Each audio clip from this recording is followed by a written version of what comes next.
Hello दोस्तों, मेरा नाम है कुणाल और आज हम लोग करने वाले हैं एक नया चैप्टर जिसका नाम है हीट ट्रांसफ़र। ठीक है, वन शॉट के अंदर हम पूरे चैप्टर को यहाँ पे डिस्कस करने वाले हैं, सारे कंसेप्ट को यहाँ पे ख़त्म करने वाले हैं। शुरू करने से पहले मैं आपको बता दूं, अगर आपने अभी तक टेलीग्राम चैनल को ज्वाइन नहीं किया है तो जल्दी से जाके ज्वाइन कर लीजिए। वहाँ पे आपको session PDFs and formula sheets वगैरह अवेलेबल मिलेगी। तो चलिए स्टार्ट करते हैं आज का लेक्चर जिसका नाम है हीट ट्रांसफ़र। गाइज, आप उम्मीद करता हूँ आपको जो स्क्रीन है वो विजिबल है। तो सबसे पहले हीट ट्रांसफर की अगर मैं बात करूँ, हीट ट्रांसफर इस टॉपिक से हमें पता चल रहा है कि कुछ तो ट्रांसफर हो रहा है। किसका? गर्माहट का, हीट का ट्रांसफर हम लोग यहाँ पे करने वाले हैं। द ट्रांसफर ऑफ हीट, क्या मैं फिर से बताता हूँ आपको, अगर मैं इंग्लिश में लिखना चाहूँ इसको, ट्रांसफर ऑफ हीट एक जगह से दूसरी जगह, from one place to another. एक जगह से दूसरी जगह अगर हीट ट्रांसफ़र हो रहा है उसे हम लोग क्या बोलेंगे? हीट ट्रांसफ़र बोलेंगे। अब इस हीट ट्रांसफ़र के बहुत सारे तरीके होते हैं। जब हम लोग एक्सपेरिमेंट हम लोगों ने किया, हम लोगों ने ऑब्जर्व किया, तो बहुत सारे तरीके हमें देखने को मिले। उसमें से सबसे जो तीन तरीके हमारे पास सामने आए, सबसे पहला जो तरीका था उसे हम लोग क्या बोलते हैं? कंडक्शन बोलते हैं। क्या बोलते हैं? कंडक्शन। ठीक है सर जी। सर, ये कंडक्शन क्या होता है? ये मॉलिक्यूल टू मॉलिक्यूल जब हीट ट्रांसफ़र होता है ना, molecule two molecule heat transfer होता है। सर, आपने इंग्लिश तो बोल दिया, कुछ समझा के बताओ, रियल लाइफ बताओ। हाँ जी, बता देंगे। मॉलिक्यूल टू मॉलिक्यूल जब हीट ट्रांसफर होगा, हाँ, मान लीजिए गाइज आपने कभी मैगी वैगी बनाई होगी घर में ही, ठीक है। तो क्या किया होगा आपने? कढ़ाई में मैगी तो अपना जब है वो गर्म हो रहा है, अपना बन रहा है वो, आपने क्या किया, एक जो आपकी स्टील की चम्मच है या जो भी आप जिससे उसको ग्राइंड करते हो, उसको आपने कढ़ाई के ऊपर रख दिया। हाँ जी सर, और रख के आपने फ़ोन रीले चलाने आपने लग गए, ठीक है। जब आप रील चला रहे हो उसके बाद आपने ध्यान नहीं दिया, आपने उसका जो चम्मच है उसको पकड़ लिया, तो आपको एकदम झटका लगा होगा, क्योंकि उसमें इतना गर्म हो गया होगा वो चम्मच। कैसे हुआ वो गर्म? आपने ऑब्जर्व किया है कभी कैसे हुआ होगा वो गर्म? उसी को हम लोग क्या बोलते हैं यहाँ पे? कंडक्शन के द्वारा यहाँ पे वो चम्मच गर्म हुआ है। मतलब गाइस, जो हमारे पास गर्म हो रहा है, वो कढ़ाई जो गर्म हो रहा है, वही हीट जो है वो ट्रांसफ़र हो रहा है आपके चम्मच में। उसी को हम लोग क्या बोलते हैं? कंडक्शन बोलते हैं।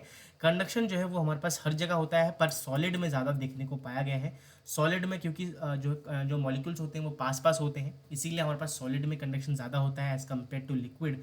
एंड सबसे कम जो होता है वो हमारे पास क्या होता है? गैस में। तो इस चैप्टर में भी हम लोग यहाँ पे सॉलिड के बारे में ही कंडक्शन को पढ़ने वाले हैं, ठीक है। तो ये हो गया सबसे पहला तरीका जहाँ पे हीट जो है वो ट्रांसफ़र होता है। ओके सर जी, आपने बता भी दिया, रियल लाइफ एग्जाम्पल भी दे दिया। दूसरा होता है कन्वेक्शन। कन्वेक्शन क्या होता है? हीट में जो हीट ट्रांसफ़र होता है हमारे पास फ्लूइड्स में, ठीक है। फ्लूइड्स में जब एक फ्लूइड से दूसरे फ्लूइड में हमारे पास यहाँ पे जो हीट ट्रांसफ़र होता है फ्लूइड्स में, अगर मैं बात करूँ फ्लूइड्स में, एक जो अब्जॉर्ब होता है, मैं बताता हूँ, लेयर्स जो होते हैं फ्लूइड्स के, वो अब्जॉर्ब करते हैं क्या? हीट को अब्जॉर्ब करते हैं। हीट अब्जॉर्ब करते हैं एंड मूव अवे, ठीक है, मूव अवे। अगर आपने देखा होगा, दो तीन आपने लिक्विड रखा हुआ है, एक का मान लीजिए, दूसरा एक मान लीजिए आपका ऑयल है, दूसरा हमारे पास क्या है? यहाँ पे पानी है। जब एक जगह से दूसरी जगह में हीट ट्रांसफ़र होगा, एक लेयर से दूसरी लेयर में कन्वेक्शन फ्लूइड से, उसे हम लोग क्या बोलेंगे? कन्वेक्शन मेथड बोलेंगे। एंड थर्ड जो तरीका आता है यहाँ पे हमारे पास हीट ट्रांसफ़र होने का, उसे हम लोग बोलते हैं रेडिएशन। तो रेडिएशन क्या होता है मैं आपको बताने की अगर कोशिश करूँ, थर्ड जो तरीका आता है रेडिएशन। अब रेडिएशन क्या होता है? इलेक्ट्रोमैग्नेटिक वेव्स के ऊपर ये डिपेंड करता है, ये हमारे पास मीडियम के ऊपर डिपेंड नहीं करता। इलेक्ट्रोमैग्नेटिक वेव्स के ऊपर ये डिपेंड करता है। No medium required, no medium dependent, no medium required या डिपेंडेंट, कुछ भी आप कह सकते हो, उसके ऊपर डिपेंड करता है। तो हीट ट्रांसफ़र क्या होता है कि हीट जो है हमारे पास, गर्माहट जो है वो एक जगह से दूसरी जगह जब ट्रांसफ़र हो, उसे हम लोग क्या बोलते हैं? हीट ट्रांसफ़र बोलते हैं। हाँ जी सर।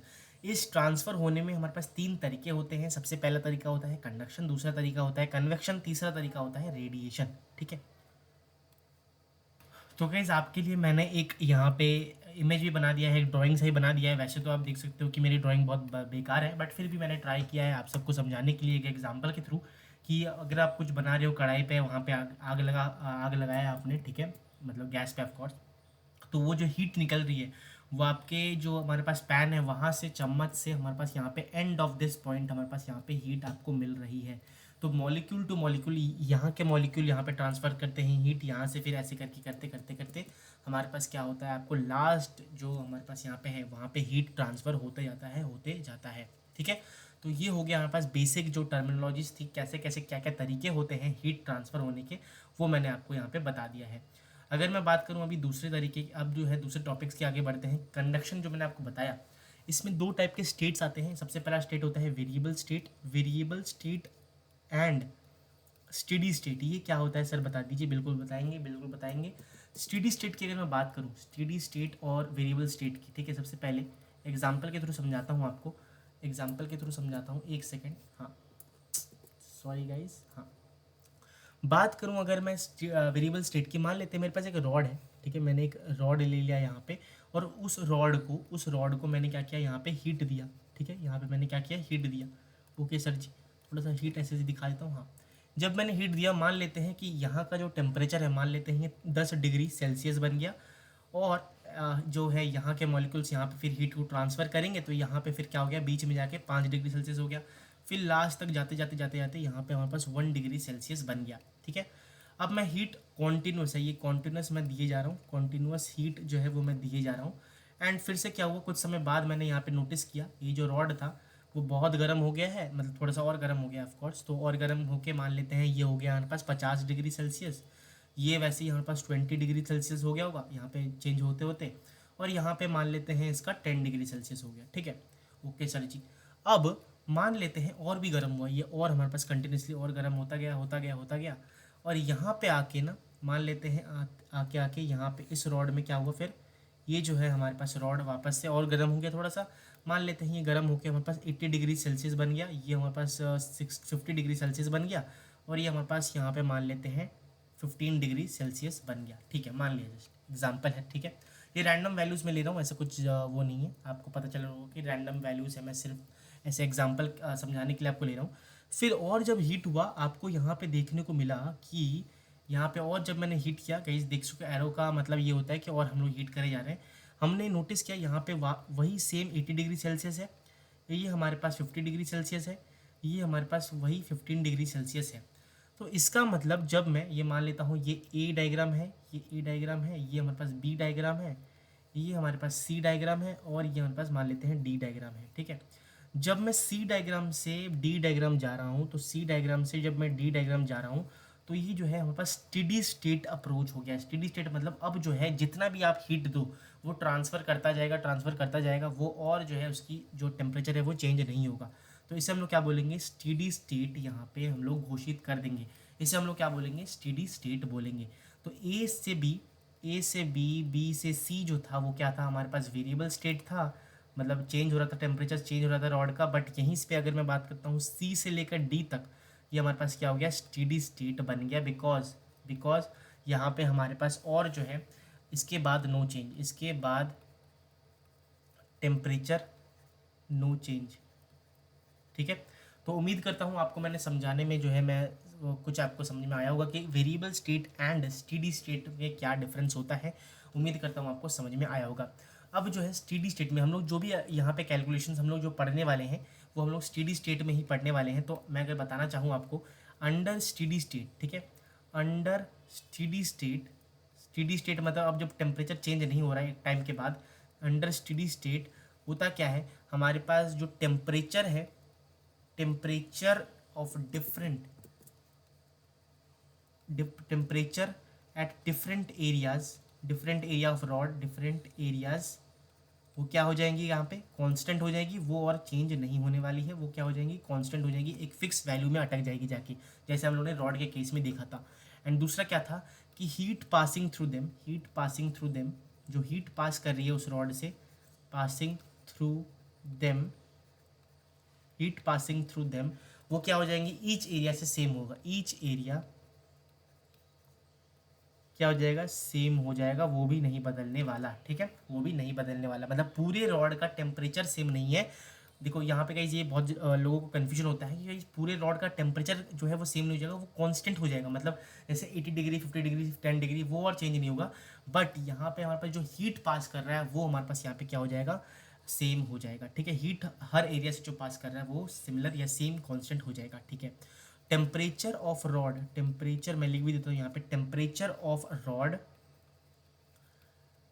सेम नहीं होगा, कांस्टेंट हो जाएगा एट पर्टिकुलर जगह। जैसे हमारे पास यहाँ पे फॉर एग्जांपल ऐसे था, तो ये हमारे पास मान लेते हैं एक रॉड में बना देता हूँ यहाँ पे, एक सेकेंड, ये रहा हमारे पास, मान लेते हैं रॉड, तो ये मान लेते हैं 80 डिग्री सेल्सियस है, ये हमारे पास 50 डिग्री सेल्सियस है, ये हमारे पास 10 डिग्री सेल्सियस है। तो अब जो है ये हमारे पास फिक्स हो जाएगा, क्या हो जाएगा, फिक्स हो जाएगा, ये नहीं चेंज होगा। बाकी जो है हीट भी सेम हो जाएगा, हर एरिया से जो हीट निकल रहा है वो हमारे पास सेम होगा। मतलब मान लेते हैं ये एरिया 1 है, ये एरिया 2 है, ये एरिया 3 है।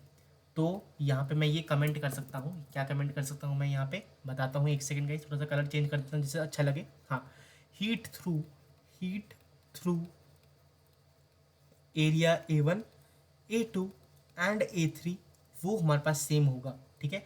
But temperature at A1, A2, A3 are not same but constant, ठीक है। तो उम्मीद करता हूँ स्टेडी स्टेट का मतलब आपको यहाँ पे पता चल गया है, समझ में आ गया है। अब बात कर लेते हैं यहाँ पे अमाउंट ऑफ हीट ट्रांसफ़र। क्या अमाउंट ऑफ, मैं लिख देता हूँ, बहुत ही इंपॉर्टेंट सा है ये। अमाउंट ऑफ हीट ट्रांसफ़र की अगर मैं बात करूँ, हीट जो आप कह रहे हो कि हीट ट्रांसफ़र हुआ है उसका अमाउंट बता दो, कुछ एक न्यूमेरिकल वैल्यू बता दीजिए जिससे हमें पता चल सके। बिल्कुल बता देंगे। अगर मैं बात करूँ अमाउंट ऑफ हीट ट्रांसफ़र, ये देखा गया, मान लेते हैं मेरे पास एक रॉड है, हाँ जी मान लिया सर जी, मान लिया। अब मान लेते हैं ये जो हीट है, ये Q1 हमारे पास एक हीट जा रहा है यहाँ से, टेम्परेचर यहाँ पे इस पॉइंट में T1 है और लास्ट एंड पॉइंट में हमारे पास T2 है, मान लिया। लेंथ ऑफ रॉड मान लिया L है, ठीक है सर जी, मान लेते हैं। ओके, लेंथ आपको पता है, T1 T2 टेम्परेचर आपको पता है, ये हमारे पास एरिया आपको पता है, A मान लिया हम लोगों ने। यहाँ से Q हमारे पास यहाँ पे बाहर निकल रहा है, मैंने अभी जैसे बताया स्टेडी स्टेट की बात हो रही है, तो Q1 जो एंटर होगा वही हमारे पास बाहर निकलेगा, वो तो हमें पता चल गया। तो let Q be the heat in time T, heat in time T, okay. तो जो Q आया वो डायरेक्टली प्रोपोर्शनल आया हमारे पास एरिया ऑफ द कंडक्टर के एंड जो टेम्परेचर चेंज हो रहा है एंड पॉइंट में और स्टार्टिंग पॉइंट में, एंड हमारे पास जो T टाइम लगा है वो, एंड इन्वर्सली प्रोपोर्शनल है हमारे पास लेंथ ऑफ द कंडक्टर के। तो इक्वल हमारे पास इधर आ गया, जब मैं एक कॉन्स्टेंट लगाऊंगा ऑफकोर्स, तो K A delta T small T upon हमारे पास यहाँ पे क्या आ गया, एल के बराबर आ गया, ठीक है। यहाँ पे अगर मैं बात करता हूँ, ये हो गया हमारे पास क्यू, ये जो हो गया हमारे पास लेंथ ऑफ कंडक्टर या लेंथ ऑफ जो हमारे पास यहाँ पे रॉड है, ओके, लेंथ ऑफ रॉड। ये हो गया हमारे पास टाइम टी, टाइम। ये हो गया चेंज इन टेम्परेचर, और ये हो गया हमारे पास यहाँ पे area of rod, and lastly ये जो के है, क्या है ये K, that is equal to thermal constant. Thermal conductivity का हमारे पास यहाँ पे कांस्टेंट होता है, थर्मल कंडक्टिविटी का कांस्टेंट होता है, कंडक्टिविटी ये एक कांस्टेंट है गाइस। इसकी अगर मैं यहाँ पे बात करूँ इसकी एसआई यूनिट की, तो एसआई यूनिट क्या आता है हमारे पास यहाँ पे, जब आप सॉल्व करोगे आपके पास आ जाएगा वॉट पर हमारे पास metre kelvin, what per metre kelvin के बराबर हमारे पास इधर आ जाएगा क्या, इसकी एसआई यूनिट, ठीक है सर जी, ओके। तो ये हो गया हमारे पास amount of heat transfer at time T. Time T में कितना अमाउंट ऑफ हीट ट्रांसफर हो रहा है उसको हम लोगों ने यहाँ पे फॉर्मूला के थ्रू निकाल दिया है। हाँ जी सर, निकाल तो लिया आपने। तो ये फॉर्मूला आपको अच्छी तरीके से गाइस ध्यान रखना है, that is equal to Q बराबर K A delta T upon L के बराबर होता है, ठीक है सर जी, मान लिया। अब बढ़ते हैं आगे। अब जो है रेट निकाल लेते हैं, रेट ऑफ हीट ट्रांसफर अगर कोई पूछ ले तो वो क्या होता है। हमें पता है कि रेट जो है, कभी भी रेट की बात आ गई तो किसी के रेस्पेक्ट में हम लोग यहाँ पे रेट को निकालते हैं, ऑफकोर्स यहाँ पे टाइम के रेस्पेक्ट में निकालेंगे। तो रेट ऑफ हीट ट्रांसफर की अगर मैं बात करूँ यहाँ पे, रेट ऑफ हीट ट्रांसफर की अगर कोई पूछ लेता है क्वेश्चन में, रेट ऑफ हीट ट्रांसफर, ठीक है, रेट बता दीजिए जो हीट ट्रांसफर हो रहा है, क्यू हीट ट्रांसफर उसका रेट बता दीजिए। मान लेते हैं कि हमारे पास डी क्यू जो है यहाँ पे हीट ट्रांसफर हो रहा है, तो उसका रेट जो हो जाएगा, हम लोग इसका टी से डिवाइड कर देंगे ऑफकोर्स, ठीक है, डी टी से। तो जो क्या हो जाएगा यहाँ पे, सीधी सी बात ये थी हमारे पास, जो इसे हम लोग क्या बोलेंगे, हीट करंट भी बोलते हैं। Rate of heat transfer is also called heat current, क्योंकि गाइज करंट जो है वो कोई चीज़ होती है गाइज, चेंज हो रहा है एट रिस्पेक्ट टू टाइम, इसीलिए हम लोग इसे हीट करंट एच से रिप्रेजेंट करते हैं। And that is equal to K A delta T upon हमारे पास एल डिवाइडेड बाई यहाँ पे टी जब करेंगे तो यहाँ पे क्या आ जाएगा, जो हीट हमारे पास आता है हीट करंट, ठीक है, एच से रिप्रेजेंट करते हैं हम इसे, डेट इज के ए डेल्टा टी, अच्छे से लिखता हूँ बड़ी, अच्छे से लिखता हूँ फिर से, H that is heat current is equal to K A delta T upon L के बराबर आता है, मतलब काट अपॉन ली, ठीक है। तो मैं जब इसे याद करता था अपने टाइम में, इसे मैं काटली के करके याद करता था। और आपको याद रखना है जो ल है वो हमारे पास नीचे होगा डिनोमिनेटर में, ठीक है। डिनोमिनेटर में हमारे पास इधर होता है। एंड इसकी एसआई यूनिट की बात करूँ तो that is joules per second होता है। अगर मैं बात करता हूँ यहाँ पे हीट करंट की एसआई यूनिट की, ठीक है। ओके सर जी, तो ये हो गया हमारे पास यहाँ पे बहुत ही इंपॉर्टेंट सा formula, that is rate of heat transfer का। अब जो है मैं आपको बता देता हूँ यहाँ पे टेम्परेचर ग्रेडियंट के बारे में। क्या टेम्परेचर ग्रेडियंट की अगर मैं यहाँ पे बात करूँ, टेम्परेचर ग्रेडियंट क्या होता है, एक्सपेरिमेंटली जब हम लोग को यहाँ पे देखा गया, एक्सपेरिमेंटली यहाँ पे पाया ये गया कि एट स्टेडी स्टेट में क्या हुआ ना गाइज, स्टेडी स्टेट में हमारे पास ये पाया गया कि ये जो टेम्परेचर है ना, टेम्परेचर जो है वो लीनियरली, क्या लीनियरली हमारे पास यहाँ पे घटता है, decrease with length of rod, ठीक है। लेंथ के साथ ये लीनियरली घटता है। जब हम लोग को एक्सपेरिमेंटली ये पाया गया कि जो टेम्परेचर हमारे पास है वो लीनियरली हम टेम्परेचर के साथ घटता रहता है। अगर मैं इसका ग्राफ एक बनाना चाहूँ तो एक ग्राफ बना लेते हैं एक बार, जिससे आपको और इजीली समझ में आ सके। तो ये मान लेते हैं मेरे पास एक ग्राफ है टेम्परेचर वर्सेस एक्स, जो कि लेंथ होने वाला है, वो यहाँ पे हमारे पास कुछ इस तरह से घटता रहता है विथ टाइम, इस तरह से घटता रहता है विथ टाइम। और अगर मैं यहाँ का स्लोप आपको पूछ लूँ, कोई अगर स्लोप पूछ ले, इसका स्लोप क्या होगा, स्लोप की अगर मैं बात करता हूँ that is equal to tan theta, जिसे हम स्लोप बोलते हैं, that is equal to D T upon D x के बराबर हो जाएगा। और यहीं पे अगर मैं हीट करंट में अगर मैं एक चीज़ देखूँ, हमें पता है जो Q है ना, that is equal to K A delta T upon हमारे पास यहाँ पे के A delta T upon L के बराबर है। ऑफकोर्स मैं हीट करंट की बात कर रहा हूँ, ये आपको ध्यान देना है। यहाँ पे मैं हटा देता हूँ एक सेकेंड, क्यू लिख दिया मैंने, हाँ एच में लिखूंगा ऑफकोर्स, यस एच जो होता है वो हमारे पास हीट करंट के बराबर होता है। हाँ जी, कभी अगर हमें यहाँ पे टेम्परेचर ग्रेडियंट दिया हो और हीट करंट पूछा हो तो कैसे निकालेंगे, हमें पता है that is equal to heat is equal to K A upon sorry delta T upon L को मैं क्या लिख सकता हूँ, that is D T upon D X मैं लिख सकता हूँ। और यही क्या हो जाएगा हमारे पास यहाँ पे heat current sorry temperature gradient हो जाएगा। टेम्परेचर ग्रेडियंट दिया होगा, हीट करंट पूछा होगा, तो आसानी से आप यहाँ पे निकाल सकते हो इस चीज़ को, ठीक है। तो ये भी आपको यहाँ पे ध्यान रखना है। तो गाइस सारे बेसिक पॉइंट्स मैंने आपको बता दिया है। और एक छोटा सा कंसेप्ट रह जाता है जिसे हम लोग क्या बोलते हैं, थर्मल रेजिस्टेंस। क्योंकि करंट की बात आ चुकी है तो रेजिस्टेंस को भूल जाए ऐसा हो ही नहीं सकता। तो हीट करंट हम लोगों ने अच्छी तरीके से पढ़ लिया है। अब जो हम लोग पढ़ने वाले हैं उसका नाम है थर्मल रेजिस्टेंस। क्या, थर्मल रेजिस्टेंस को हम लोग यहाँ पे पढ़ने वाले हैं। तो चलिए स्टार्ट करते हैं गाइज हमारे पास नेक्स्ट टॉपिक, जिसका नाम है थर्मल रेजिस्टेंस। हम लोग जस्ट पीछे पढ़ के आ चुके हैं, जिसका नाम था हीट करंट। अब जहाँ पे करंट है वहाँ पे रेजिस्टेंस तो आना ही है, जिसको रोकेगा करंट को। तो थर्मल एक मतलब, क्योंकि हम लोग हीट के बारे में पढ़ रहे हैं, थर्मस के बारे में पढ़ रहे हैं, तो यहाँ पे थर्मल का मतलब आपको समझ में आना चाहिए कि थर्मोमीटर या फिर थर्मस, ये मतलब सब हीट के टर्म्स हैं। अगर वो पढ़ रहे हैं तो यहाँ पे थर्मल रेजिस्टेंस, हीट को रेजिस्ट करने वाला एक हमारे पास यहाँ पे कंसेप्ट आता है। मान लेते हैं मेरे पास यहाँ पे एक रॉड है, हाँ जी सर एक मेरे पास रॉड है, हाँ जिससे आपको मारा जाता है, वो वाला रॉड नहीं, ऐसे वाला रॉड, ठीक है। अच्छा सर आप कहाँ कहाँ ले जाओ, डार्क मीम्स मत बनाइए, ठीक है। मान लेते हैं इस रॉड में यहाँ पे हमारे पास हीट जो है करंट यहाँ पे ट्रांसफर हो रहा है। ये मान लेते हैं T1 टेम्परेचर है, ये मान लेते हैं हमारे पास T2 टेम्परेचर है एंड में। और K जो है इसका हमारे पास थर्मल कंडक्टिविटी जो है कांस्टेंट है, L जो है इसका लेंथ है, एंड एरिया जो है वो मान लेते हैं A है। हाँ जी सर, अब मैंने क्या बताया था, हीट करंट के बारे में मैंने बताया था। हीट करंट क्या होता है, H बराबर heat current is equal to K A काट अपॉन ली, डेट इज इक्वल टू काट ली, ठीक है। हाँ जी सर, काट ली हमारे पास इधर आ गया था। अगर मैं ध्यान से एक चीज़ ऑब्जर्व करूँ, एक ध्यान से मैं एक देखूँ यहाँ पे, इसको थोड़ा सा रीअरेंज करके मैं एक बार देखना चाहता हूँ। क्या रीअरेंज करूँगा, H बराबर हमारे पास डेल्टा टी को आप ऊपर रख दो, डेल्टा टी को आप ऐसे जैसे था वैसे ही रहने दो, और मैं क्या करूँगा ना, L और ये के ओ को नीचे ले आऊँगा, के ए को मैं यहाँ पे नीचे ले आऊँगा, ठीक है। तो यहाँ पे हमारे पास के को जब मैंने नीचे लाया, मेरे को यहाँ पे ऑब्जर्व हुआ ये एक रेजिस्टेंस की तरह काम कर रहा है, इसे हम लोग क्या बोलेंगे, थर्मल रेजिस्टेंस। मैं इसको नाम दे दूंगा, ठीक है। ये एक रेजिस्टेंस की तरह काम कर रहा है बिकॉज L अपॉन के है, सब है, तो इसलिए रेजिस्टेंस की तरह काम करेगा। अब इसको याद कैसे रखेंगे कि रेजिस्टेंस, थर्मल रेजिस्टेंस क्या होता है, आर मैं से कर रहा हूँ, डेट इज इक्वल टू लाका, हाँ जी लाका। अब यहाँ पे ये ध्यान रखना है कि का जो है वो नीचे है डिनोमिनेटर में, एंड जिसका यूनिट की अगर मैं मान लूँ दैट इज इक्वल टू के अपॉन वॉट के बराबर होता है, इसका यूनिट है ये रेजिस्टेंस का। हाँ जी सर, ये हो गया हमारे पास क्या, यूनिट, हाँ जी। तो ये हो गया हमारे पास क्या, यूनिट हो गया, और ये बस रेजिस्टेंस निकल आ गया जिसका नाम है थर्मल रेजिस्टेंस। थर्मल रेजिस्टेंस की क्या होता है वो मैंने यहाँ पे आपको निकाल के बता दिया है, दैट इज लाका। और ध्यान कैसे रखना है, L अपॉन के ए के माध्यम से आपको ये चीज़ को ध्यान रखना है। अब जैसे हम लोगों ने यहाँ पे करंट इलेक्ट्रिसिटी में दो टाइप के कॉम्बिनेशंस होते थे, वैसे ही यहाँ पे दो टाइप के कॉम्बिनेशन होते हैं। सबसे पहले कॉम्बिनेशन की अगर मैं बात करता हूँ that is equal to series. Series combination में अगर मैं बात करता हूँ, मान लेते हैं ये हमारे पास क्या है यहाँ पे, डेट इज कुछ इस तरह से में एक सीरीज में एक कंडक्टर लगा हुआ है या फिर रॉड लगा हुआ है, हाँ जी, और दूसरा रॉड लगा है कुछ इस तरह से, ठीक है।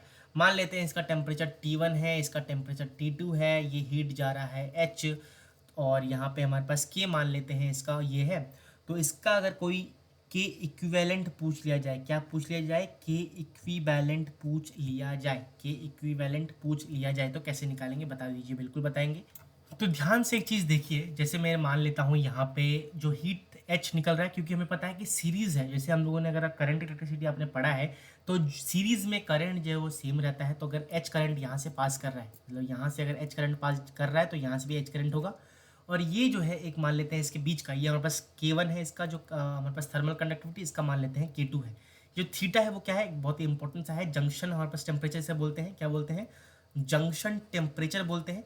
जनरली मैं अगर बताऊं आपको चीज़, ये जो है L1 है मान लेते हैं इसका लेंथ, और ये हमारे पास क्या है L2 है। जनरली दोनों का एरिया जो है सीरीज कॉम्बिनेशन में सेम होता है। तो अभी जनरली मैंने कहा है आपको ध्यान रखना है चीज़, ठीक है, कभी कभी अलग भी हो जाता है तो वो आपके सिलेबस में नहीं है, आपको ध्यान भी नहीं रखना है, ओके। तो यहाँ पे जनरली मैंने बता दिया जैसे ही आपको, अगर मैं यहाँ पे क्या लिखता हूँ सीरीज कॉम्बिनेशन में, सबसे पहले हमें पता है क्या क्या पता है आपको, कि जो हीट करंट होता है that is equal to delta T upon R thermal. R thermal मान लेता हूँ मैं इसे, डेट इज रेजिस्टेंस थर्मल का, हाँ जी सर। तो ये हमें पता है।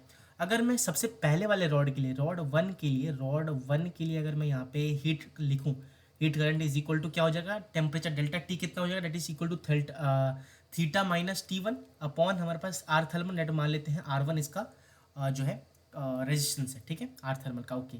रॉड 2 के लिए मान लेते हैं इसका जो हीट आएगा, हीट तो सेम है, डेट इज इक्वल टू हमारे पास T2 minus theta upon R2 मान लेते हैं इसका रेजिस्टेंस, हाँ जी सर। अब अगर मैं आर इक्विवेलेंट, अगर मैं एक रॉड इसको बना देता हूँ, रॉड एक अगर मैं बनाऊंगा, इसका लेंथ क्या हो जाएगा L1 + L2, ठीक है, हाँ जी सर, L1 + L2। एरिया जो होगा वो क्या हो जाएगा हमारे पास ए ही रहेगा, बिकॉज एरिया चेंज नहीं हो रहा है, हीट जो है वो सेम निकलेगा। और यहाँ पे अगर मैं एक चीज़ बात करूँ, क्या किसकी बात करता हूँ, अगर मैं यहाँ पे क्या हो जाएगा के इक्विवेलेंट बाद में निकालेंगे इसका, अगर मैं बात करता हूँ यहाँ पे हीट कितना आएगा, अगर मैं हीट की बात करता हूँ यहाँ पे heat equivalent that is equal to T2 - T1 upon हमारे पास आर इक्विवेलेंट हमारे पास आ जाएगा। तो क्लियरली यहाँ से हमें पता चल रहा है कि अगर मैं आर इक्विवेलेंट की बात करूँ, आर इक्विवेलेंट हो जाएगा सीरीज की तरह, जैसे आपने करंट इलेक्ट्रिसिटी में पढ़ा था, डेट इज R1 + R2 के ही बराबर हमारे पास इधर आ जाता है, R1 + R2 के बराबर आ जाता है। उसके हिसाब से जितने भी आपके यहाँ पे रॉड आपके लगाए हुए हों उसके तरह ऐड होता जाएगा। अगर हम लोगों ने यहाँ पे 2 लिया है तो R1 + R2 3 होगा, तो R1 + R2 + R3 हो जाएगा, and so on so fourth, ठीक है।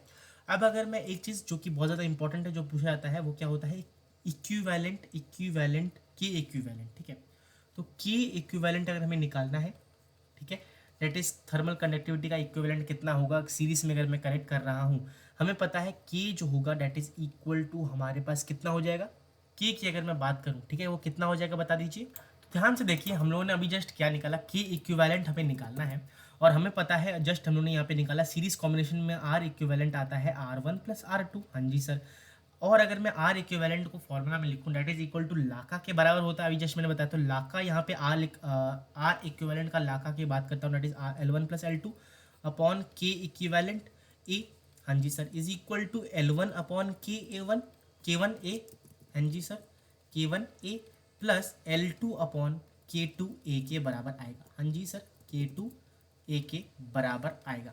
यहाँ से ए और ए यहाँ पे कैंसिल हो गया। अगर मैं यहाँ पे दिखाऊँ आपको एक चीज़ करके, क्या करके, यहाँ पे अगर मैं के इक्विवेलेंट निकालता हूँ तो के इक्विवेलेंट कितना आ जाता है, अगर मैं सॉल्व करूँ यहाँ पे क्रॉस मल्टीप्लाई करके, that is equal to L1 + L2 और L1 K1 plus L2 K2 के बराबर आ जाएगा हमारे पास क्या, के इक्विवेलेंट आ जाएगा, ठीक है। वेरी वेरी इंपॉर्टेंट ये क्वेश्चन में पूछा जाता है, तो आपको मैं ये सजेस्ट करूँगा कि आपको ये चीज़ याद रहनी चाहिए। तो ये हो गया गाइस हमारे पास क्या, सीरीज कॉम्बिनेशन में हमारे पास के इक्विवेलेंट और आर इक्विवेलेंट क्या होता है उसको जानकारी मैंने आपको यहाँ पे दे दी है। यहीं पे अगर मैं पैरेलल कॉम्बिनेशन की बात करता हूँ, सेकंड जो है पैरेलल कॉम्बिनेशन, गाइस मेरे को सॉल्व करने की ज़रूरत है नहीं, क्योंकि सेम ही हमारे पास होगा। यहाँ पे करंट जो है वो बढ़ जाएगा, जब बटेगा यहाँ पे करंट, तो एच जो है जब आप सॉल्व करोगे सेम प्रॉपर्टी लगा के, क्या सेम प्रॉपर्टी क्या लगाओगे, पैरेलल कॉम्बिनेशन में क्या होता है A1 और A2 हो जाएगा, डिफरेंस हो जाएगा, अलग अलग हो जाएंगे। सॉल्व करोगे आपके पास जो है यहाँ पे R इक्विवेलेंट जो आएगा that is equal to R1 R2 R1 plus R2 के बराबर आएगा। एंड अगर मैं K इक्विवेलेंट की बात करता हूँ, ये भी आपको ध्यान रखना है, K इक्विवेलेंट की अगर मैं बात करूँ तो डेट इज इक्वल टू हमारे पास क्या आ जाएगा, K1 A1 plus K2 A2 upon हमारे पास क्या आ जाएगा A1 प्लस A2 सेम वही आप जब इसको लगाओगे फॉर्मूला तो आपके पास सेम वही चीज़ आ जाएगा। सेम अगर आप कंसेप्ट को यूज़ करके चलोगे आपके पास ये आ जाएगा। बट फिर भी मैंने यहाँ पे फॉर्मूला लिख दिया है, बट फिर भी मैं आपको नेक्स्ट पेज में यहाँ पे इसको डिराइव करके दिखा देता हूँ कैसे होगा। अगर मैं बात करता हूँ यहाँ पे पैरेलल कॉम्बिनेशन की, पैरेलल कॉम्बिनेशन अगर मैं यहाँ पे लेता हूँ, ठीक है, पैरेलल कॉम्बिनेशन में ये मेरे पास दो रॉड मैंने बना दिया यहाँ पे, दो रॉड मैंने यहाँ पे बना दिया है यहाँ पे आपके सामने, एक सेकेंड, दो रॉड मैंने यहाँ पे आपके सामने यहाँ पे बना दिया है। हाँ जी सर, दो रॉड चिपके हुए हैं, गैप बिल्कुल भी नहीं है। A1 मान लेते हैं ये है और A2 हमारे पास इधर है। L मान लेते हैं, L हमारे पास दोनों का सेम रहने वाला है, L ही होगा दोनों का, बिकॉज सेम लेंथ का लोग यहाँ पे ले रहे हैं। क्योंकि अलग है तो यहाँ पे H1 हीट होगा, यहाँ पे हमारे पास H2 हीट होने वाला है। इसका जो K1 है हमारे पास थर्मल कंडक्टिविटी और इसका जो है हमारे पास थर्मल कंडक्टिविटी K2 है। अगर मैं, क्योंकि इसका अगर मैं कॉम्बाइंड स्ट्रक्चर बनाऊँ, K इक्विवेलेंट बनाता हूँ यहाँ पे, तो मान लेते थोड़ा सा चौड़ा हो गया ये चीज़, ठीक है, और थोड़ा सा एकदम मस्त सा बना देता हूँ एक रॉड। तो मान लेते हैं इसका जो K इक्विवेलेंट हो गया इसका, हाँ जी सर, एरिया जो है वो ऐड हो गया A1 प्लस A2 के बराबर आ गया। एंड अगर मैं बात करता हूँ यहाँ पे जब सॉल्व करेंगे, एंड L जो है वो हमारे पास L तो सेम ही रहने वाला है, कुछ बदलेगा नहीं यहाँ पे। टेम्परेचर T1 और टेम्परेचर T2 हो जाएगा। जब आप सॉल्व करोगे यहाँ पे जो R इक्विवेलेंट आता है, R इक्विवेलेंट आता है ना, 1/R इक्विवेलेंट आएगा ऑफकोर्स, ठीक है, 1/R equivalent is equal to 1/R1 plus 1/R2। And अगर और रहता है तो so forth and so on so forth हमारे पास रहने वाला है। के इक्विवेलेंट की बात करूँ, सेम फॉर्मूला आप यूज़ करोगे तो के इक्विवेलेंट का जो फॉर्मूला आएगा that is K1 A1 plus K2 A2 upon हमारे पास A1 प्लस A2 के बराबर आ जाएगा। तो ये हो गया हमारे पास के इक्विवेलेंट।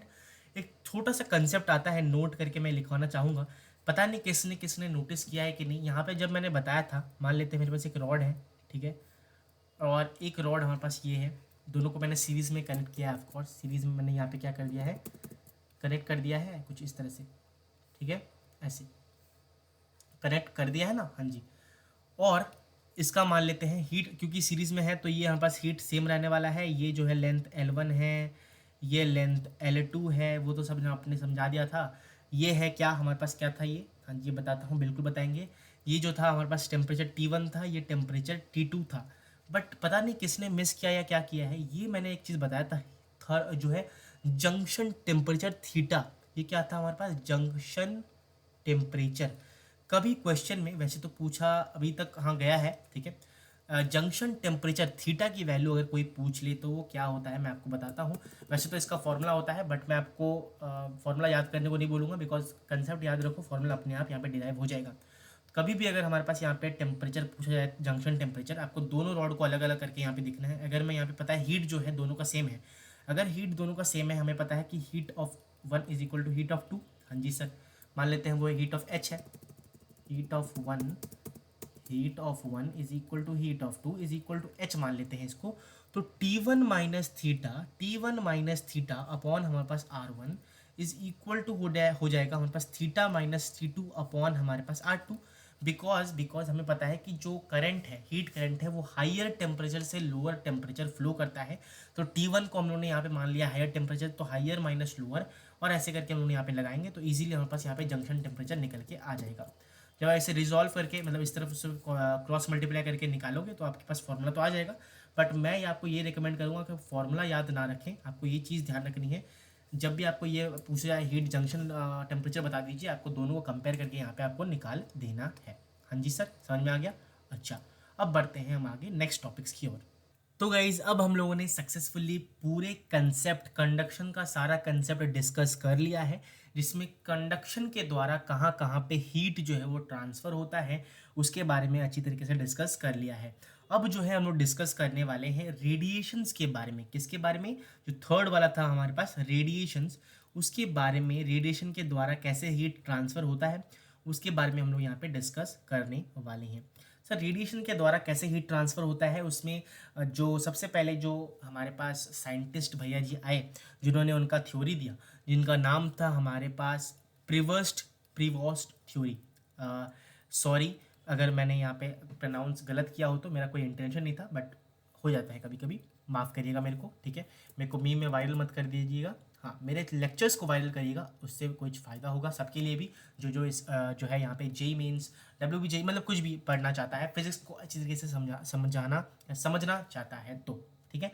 प्रीवॉस्ट थ्योरी ने क्या कहा, हमारे पास हर बॉडी, क्या मैं बोल रहा हूँ आपको एक बार सुनना है, फिर मैं यहाँ पे लिख भी दूंगा आपके सामने। प्रीवॉस्ट जी ने कहा ये कि हर बॉडी, ठीक है, कोई भी आप बॉडी उठा लीजिए, वो हर टेम्परेचर में, कोई भी टेम्परेचर आप ले लीजिए, हर बॉडी हर टेम्परेचर में हमारे पास हीट को अब्जॉर्ब करता है या फिर वो रेडिएट करता है, ठीक है। इतना उन्होंने कहा, क्या कहा उन्होंने, हर बॉडी, मैं हिंदी वाली इंग्लिश में लिख रहा हूँ, ठीक है, हाँ, हर बॉडी, उम्मीद करता हूँ आपको समझ में आ जाएगा, हर बॉडी हर टेम्परेचर में, हर टेम्परेचर में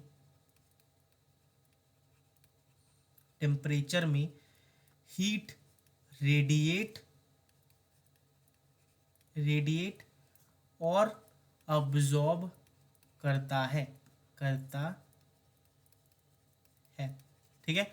तो अगर मैं इसको डायग्रामेटिकली थोड़ा समझाने की कोशिश करता हूँ, यहाँ पे मान लेते हैं मेरे पास कोई एक बॉडी है जिसका टेम्परेचर है वो जीरो केल्विन से थोड़ा सा ज़्यादा होना चाहिए गाइस, अगर कम होगा तो ऑफकोर्स वैलिड नहीं है वो। टेम्परेचर अगर 0 केल्विन से ज़्यादा है तो वो हमें अगर टेम्परेचर, हर बॉडी या तो वो टेम्परेचर मतलब हीट को रेडिएट करेगा, ये क्या हो रहा है, हीट रेडिएट हो रहा है, मतलब निकल रहा है ऑफकोर्स, या फिर वो क्या हो रहा है, हीट अब्जॉर्ब करेगा, हीट अब्जॉर्ब भी हो सकता है depending upon the situation, material of the object है जो भी है वो मटेरियल के ऊपर डिपेंड करेगा, अमाउंट ऑफ जो है वो मटेरियल के ऊपर भी डिपेंड करेगा। ये क्या हो रहा है, हीट अब्जॉर्ब भी हो सकता है, हाँ जी सर। तो ये प्रीवॉस्ट सर जी ने आके इन्होंने कहा ये चीज़, ठीक है सर जी। अब और एक जो है यहाँ पे, अब ये जो हीट जो अब्जॉर्ब हो रहा है या फिर हमारे पास यहाँ पे रिलीज हो रहा है, वो क्यों हो रहा है, इसको जानने के लिए या तो जो हमारे पास यहाँ पे dQ/dt है, मतलब जो H है, या तो जो H इनसाइड है, H अगर इनसाइड हमारे पास जो बॉडी के अंदर जो हीट है, हीट करंट जो है बॉडी के अंदर, वो अगर हमारे पास ज़्यादा है एज़ कम्पेयर टू हमारे पास हीट आउटसाइड, ठीक है, तो हीट चाहेगा कि हमारे पास आउटसाइड जाना चाहेगा वो, तो इसलिए जो है आउटसाइड जाना चाहेगा तो टेम्परेचर हमारे पास क्या होगा, इंक्रीज होगा, because always heat flows through higher temperature to lower temperature. अब हायर टेम्परेचर हमारे पास इनसाइड है तो लोअर टेम्परेचर में जाएगा, तो बाहर जाएगा तो हीट टेम्परेचर हमारे पास बढ़ जाने वाला है। बात करूँ अगर हमारे पास हीट ऑफ इनसाइड कम है एज़ कम्पेयर टू हमारे पास आउटसाइड हीट आउटसाइड ज़्यादा है एज़ कम्पेयर टू इनसाइड, तो टेम्परेचर जो है अंदर की तरफ जाएगा तो टेम्परेचर हमारे पास घटेगा, इस तरफ से कूलिंग हमारे पास यहाँ पे होने वाला है, ठीक है, होने वाला है। अगर हमारे पास heat of inside and heat of outside बराबर हो जाएंगे तो हमारे पास कांस्टेंट हो जाएगा, टेम्परेचर एक कांस्टेंट हो जाएगा, क्या, हीट इनसाइड अगर हमारे पास बराबर हो जाएगा हीट आउटसाइड के, तो इस केस में हमारे पास जो टेम्परेचर है वो क्या हो जाएगा, कांस्टेंट हो जाएगा, हाँ जी सर। तो ये हो गया, मैंने बता दिया आप क्या होता है जब रेडिएशन के द्वारा पाया गया, ये एक्सपेरिमेंटली पाया गया है, हाँ जी। अब इन्होंने क्रिचॉफ भैया जी आए, क्रिचॉफ रूल भी आपने करंट में भी पढ़ा होगा और यहाँ पे भी पढ़ा होगा। क्रिचॉफ भैया जी आके उन्होंने कहा कि good emitters are good absorbers, मतलब जो हीट को एमिट करते हैं ज़्यादा वो हीट को अब्जॉर्ब भी अपने अंदर ज़्यादा करते हैं। उसका एग्जाम्पल उन्होंने दिया ब्लैक बॉडी का, क्या, ब्लैक बॉडी का, हाँ जी सर। कोई स्पेस में अभी नहीं जाएगा, कोई स्पेस में नहीं जाएगा कि ब्लैक बॉडी क्या होता है, ये सब अभी नहीं। ब्लैक बॉडी क्या होता है, अगर मैं एग्जांपल की तरह आपको बताना चाहूँ, इसका डेफिनेशन क्या होता है, अ परफेक्टली ब्लैक बॉडी, जिसे हम लोग परफेक्ट ब्लैक बॉडी बोलते हैं, वो क्या होता है, अगर मैं उस ब्लैक बॉडी को हीट करता हूँ तो वो हमारे पास यहाँ पे ऑल लैम्डा जिसके पास जितने भी उसके पास वेवलेंथ है वो सारी उसको एमिट कर देगा और सारी रेडिएशंस को वो क्या करेगा, यहाँ पे एमिट कर देगा। अ परफेक्टली ब्लैक बॉडी, बीबी लिख दे रहा हूँ, बीबी की वाइन्स कोई नहीं बोलेगा प्लीज़, बीबी की वाइन्स कोई नहीं बोलेगा। अ परफेक्टली ब्लैक बॉडी जो है वो emits all wavelength, all lambda, all radiations when heated, all lambda on heating, on heating, ठीक है, ऑन हीटिंग, ये पाया गया। अब जैसे हमारे पास एग्जाम्पल अभी कोई भी आइडियल ब्लैक बॉडी तो पाया नहीं गया है, बट हम लोग सूरज मतलब जो हमारे पास यहाँ पे सूरज है, हमारे पास जो सन है या फिर जो तारे हो गए, उन्हें हम लोग अप्रोक्सीमेटली कह सकते हैं, आइडियल मान सकते हैं हम लोग यहाँ पे, परफेक्टली ब्लैक बॉडी हम लोग इसे कह सकते हैं। कुछ अगर मैं ब्लैक बॉडी की बात एग्जांपल बताऊँ आपको, कभी कभी एग्जांपल के थ्रू एमसीक्यू में पूछ लिया जाता है, तो वो एग्जांपल्स यहाँ पे मैं लिखवा देता हूँ। एक तो अगर मैं परफेक्टली तो नहीं है, पूरा परफेक्ट ब्लैक बॉडी एग्जिस्ट नहीं करता है, बट हाँ क्लोजली ब्लैक बॉडी जो है, नियरली ब्लैक बॉडी एक होता है हमारे पास, लैम्प ब्लैक बोलते हैं इसको। लैम्प ब्लैक जो है 1% ब्लैक बॉडी है, यहाँ पे हमारे पास 1% है। बात करता हूँ अगर मैं थोड़ा सा इसका ना, थोड़ा सा हैंड राइटिंग गड़बड़ा रहा है, अच्छी तरीके से लिखने की कोशिश करता हूँ। लैम्प ब्लैक 1% हमारे पास इधर है, पाया जाता है। सेकंड अगर मैं बात करता हूँ यहाँ पे ग्राफाइट की बात करता हूँ, वो भी हमारे पास कहीं हद तक है। तो ग्राफाइट की अगर मैं बात करता हूँ वो 3% हमारे पास इधर है। एंड बस इतना आपको ध्यान रखना है, बाकी तो और भी बहुत कुछ कुछ है, तो आपको ये 2-3 ध्यान रखो, आपके पास यहाँ पे हो जाएगा। हाँ एक चीज़ है, isothermal, isothermal, isothermal enclosure with small opening, isothermal enclosure, enclosure with small small opening के साथ जो होता है हमारे पास यहाँ पे, वो भी आपको यहाँ पे ध्यान रखना है। तो ये हो गया ब्लैक बॉडी के बारे में। अब ब्लैक बॉडी से ही दो टर्म्स डिवाइड हुई हैं, दो टर्म्स मतलब यहाँ पे निकली है। एक होता है एमिसिव पावर, एक होता है एब्जॉर्ब्ड पावर। क्या एमिट हो रहा है, क्या एब्जॉर्ब हो रहा है, उसकी पावर के बारे में दो कोफिशिएंट यहाँ पे निकल के आई है, उसके बारे में हम लोग यहाँ पे डिस्कस कर लेते हैं। चलिए गाइज बात कर लेते हैं अब एक कुछ बहुत इंपॉर्टेंट टर्म्स के बारे में। सबसे पहला जो टर्म आता है गाइज, उसका नाम है एमिसिव पावर। क्या एमिसिव पावर, बताता हूँ क्या होता है ये, पहले लिख देते हैं क्या होता है ये एमिसिव पावर। गाइज थोड़ा सा बहुत चिपका चिपका के लिखा है, थोड़ा सा इसे दूर दूर कर देते हैं। हाँ एमिसिव, एक सेकेंड, एमिसिव पावर की अगर मैं बात करता हूँ, इसे रिप्रेजेंट कैसे करते हैं, ई से रिप्रेजेंट किया जाता है इसे, ठीक है। बात करूँ ये होता क्या है, अगर मैं थोड़ा डेफिनेशन लिख दूँ जिसको आपको स्कूल में लिखना है, that is equal to heat radiated, heat radiated, radiated by body, by body, हाँ जी sir, by body, heat radiated by body per unit area, per unit time, per unit area, per unit area, per unit time, per unit time, इसे हम लोग क्या बोलते हैं, emission, emission power बोला जाता है। तो अगर मैं बात करूं एमिशन पावर होता क्या है, that is equal to heat radiated Q per unit area per unit time, that is AT. ठीक है सर, आपने बता दिया, जो आपने डेफिनेशन लिखा उसी के हिसाब से आपने क्या कर दिया, इसको आपने इसका फॉर्मूला बना दिया। हाँ जी सर। अब मान लेते हैं, मान लेते हैं, क्या मानना है सर बता दीजिए। मान लेंगे बिल्कुल, नहीं नहीं पहले बताऊंगा तभी तो मानोगे। हाँ ये मान लेते हैं मेरे पास एक बॉडी है, ये क्या है मेरे पास एक बॉडी है। हाँ जी सर, ये जो है हीट को क्या कर रही है, इसको क्यू हीट जो है वो क्या कर रही है, रिलीज कर रही है या रेडिएट कर रही है। अब क्या रेडिएट क्या कर रही है, हीट कर रही है, heat in the form of radiation emit कर रही है। हाँ जी सर, रेडिएशन के फॉर्म में हीट जो है वो हमारे पास क्या हो रहा है, एमिट हो रहा है। हाँ जी सर, रेडिएशन क्या होता है, इलेक्ट्रोमैग्नेटिक वेव होता है, ईएम वेव होता है, रेडिएशन के द्वारा ये हमारे पास क्या कर रही है, एमिट कर रही है इसको। ठीक है सर जी, तो ये क्या हो गया हमारे पास एक यहाँ पे मतलब हो गया। मान लेते हैं, मान लेते हैं ये जो रेडिएशन एमिट, इलेक्ट्रोमैग्नेटिक वेव जो एमिट हो रहा है, मान लेते हैं वो क्या हो रहा है कि मेरे को येलो कलर का वो लाइट दिखाई दे रहा है। इसका मतलब मेरे को वो येलो कलर वाली वेवलेंथ ज़्यादा एमिट कर रही है, तभी तो जाकर वो मेरे को दिखाई दे रहा है उतना। हाँ कि नहीं, है कि नहीं, हाँ जी हाँ जी हाँ जी। इसका मतलब येलो मतलब जो एमिशन पावर है वो हमारे पास वेवलेंथ के ऊपर डिपेंड करता है। हाँ जी बिल्कुल, वेवलेंथ के ऊपर डिपेंड करता है। तो मैं ये लिख सकता हूँ, ये लिख सकता हूँ कि जो एमिशन पावर है, एमिशन पावर जो है हमारे पास, एमिशन इलेक्ट्रोमैग्नेटिक समझ लोगे आप, एमिशन पूरा लिख देता हूँ, एमिशन पावर, एमिशन पावर जिसे हम लोग ई से भी बोला जाता है, depends upon particular wavelength, particular wavelength के ऊपर गाइज ये जो एमिशन पावर है वो डिपेंड करता है। हाँ जी सर, वेवलेंथ बदलेगा तो ये भी बदल जाने वाला है। तो इसका मतलब ये हमारे पास वेवलेंथ के ऊपर डिपेंड करता है।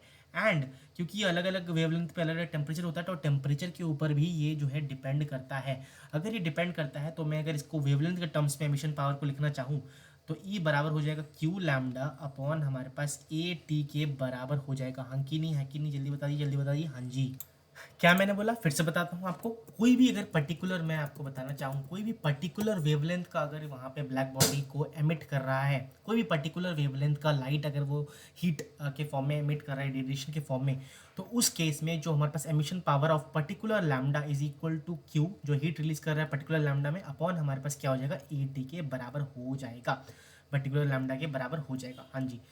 क्या मतलब होता है एमिशन पावर का, मान लेते हैं मेरे पास एक स्पीयर है, ठीक है, उसमें छोटे छोटे पोर्स हैं, ठीक है, 1 सेंटीमीटर स्क्वायर के एक पोर्स हमारे पास यहाँ पे मेरे को दिखा, जहाँ से वो 1 सेंटीमीटर मतलब 1 सेकेंड में 1 सेंटीमीटर स्क्वायर एरिया में से जितना हीट रिलीज हो रहा है या रेडिएट हो रहा है उसे हम लोग क्या बोलेंगे, एमिशन पावर बोलेंगे। क्या बोल रहा हूँ मैं, फिर से रिपीट करूँगा, 2 बार मैं रिपीट करने वाला हूँ, आपको अच्छी तरीके से यहाँ पे समझ में आ जाना चाहिए, स्लोली स्लोली मैं बोल रहा हूँ। क्या होता है एमिशन पावर, क्या होता है, 1 सेंटीमीटर स्क्वायर में से 1 सेकेंड में कितना हीट रेडिएट हो रहा है उसे हम लोग एमिसिव पावर बोलते हैं। पहला हो गया। दूसरी बार बोलता हूँ, 1 सेंटीमीटर स्क्वायर एरिया में से 1 सेकेंड में कितना हीट रेडिएट हो रहा है उसे हम लोग क्या बोलते हैं, एमिसिव पावर बोलते हैं। और यहीं पे थोड़ा सा मैं जगह यहाँ पे बना लेता हूँ जिससे आपको समझ में आ सके, दूसरा कंसेप्ट भी यहाँ पे आपको बता सकूँ मैं, ठीक है। क्या है दूसरा कंसेप्ट बताता हूँ। ये क्या होता है, ये मैंने बता दिया एमिसिव पावर क्या होता है। अगर मैं कोई पर्टिकुलर लैम्डा की बात करता हूँ, पर्टिकुलर लैम्डा में जो एमिसिव पावर है that is Q lambda upon हमारे पास ए टी के बराबर होता है, क्यू एट दैट लैम्डा। तो ये क्या हो गया हमारे पास, पर्टिकुलर लैम्डा के लिए, पर्टिकुलर लैम्डा के लिए जो हमारे पास यहाँ पे एमिसिव पावर होगा वो, ठीक है। अब सर आप बोल रहे थे दूसरा कुछ बताओगे, हाँ बताएंगे। वो क्या होता है, absorbed power, absorbed power, absorbing power जिसे हम बोलते हैं, ए से रिप्रेजेंट करते हैं इसे। एंड ये क्या होता है, ये क्या होता है हमारे पास, हीट एब्जॉर्ब पर incident divide by heat incident. ये होता है हीट जो एब्जॉर्ब हुआ है, heat absorbed upon heat emitted, heat हमारे पास यहाँ पे एमिट हुआ, एमिटेड, ठीक है। क्या होता है, मैं आपको अगर देसी भाषा में समझाने की कोशिश करता हूँ यहाँ पे। मान लेते हैं मेरे पास एक कोई बक्सा यहाँ पे रखा हुआ है, हाँ जी सर, बक्सा आपने यहाँ पे रख दिया। मैंने यहाँ पे मान लेते हैं कि 100 जूल का यहाँ पे मैंने हीट दिया इसको, और उसमें से इसने मात्र 50 जूल जो है हीट इसने अब्जॉर्ब किया। क्या किया, हीट अब्जॉर्ब, अब्जॉर्ब ये हो गया। और हीट कितना दिया था, अच्छा हीट एमिटेड मैंने यहाँ पे क्यों लिखा है, हीट इंसिडेंट होगा, मैं बाद में इसको लिखता हूँ। ये क्या हो गया हमारे पास, 100 जो था वो क्या हो गया, heat incident, heat incident on the object, incident. तो इसका जो रेशियो है वो क्या हो जाएगा हमारे पास यहाँ पे ए के बराबर, इट इज एब्जॉर्ब्ड पावर के बराबर हो जाएगा। हीट इंसिडेंट की अगर मैं बात करता हूँ यहाँ पे, एंड अगर मैं इसका इंसिडेंट पावर, अब्जॉर्ब पावर निकालता हूँ, ए इज इक्वल टू हमारे पास 50/100, डेट इज इक्वल टू 0.5। आपको ध्यान रखना है कि ये जो ए है वो हमेशा 0 से बड़ा एंड 1 से छोटा रहेगा।